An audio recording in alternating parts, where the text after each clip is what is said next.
Hi guys, this is Sarfraz from Aristotle Prep, and we are looking at question 84 from the OG 13 critical reasoning chapter.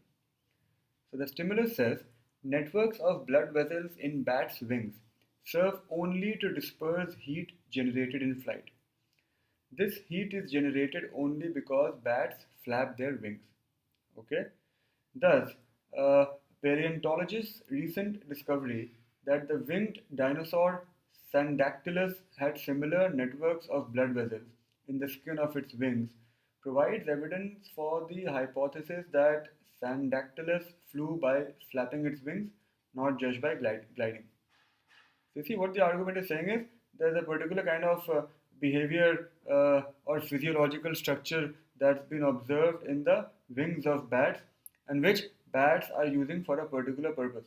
So which is to flap the wings. Now similar structure was found in some ancient dinosaur from which uh, paleontologists have concluded that that dinosaur also must have been using these structures for the same purpose as modern birds or modern bats do, which is to flap their wings. So that's basically what the argument is saying. And the question is in the passage, the author develops the argument in what manner. So, what the author, if I have to make a prediction, what he does is he is basically using an analogy. That's the best word I can use. An analogy between the bats, the modern bats, and the ancient dinosaur, something on those lines. So, let's look at the options. The first one says, by forming the hypothesis that best explains several apparently conflicting pieces of evidence, I did not find any conflicting piece of evidence anywhere in the entire argument. B says, by reinterpreting evidence that had been used to support an earlier theory. There is no earlier theory anywhere in the picture. There's only one theory in the entire argument that Syndactylus flew by flapping its wings. There is no earlier theory.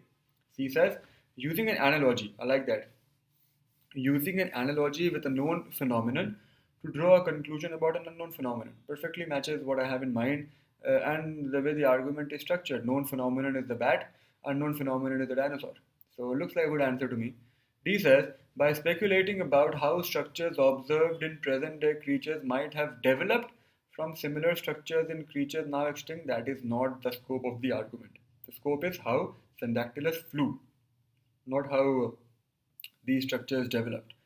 E says, pointing out differences in the physiological demands that flight makes is absolute nonsense. There is no such thing happening in the argument. C is the perfect answer. On a difficulty scale of 1 to 5, it's a different kind of question. It's a miscellaneous question type. So on a difficulty scale of 1 to 5, I would give it a 4. Have a nice day.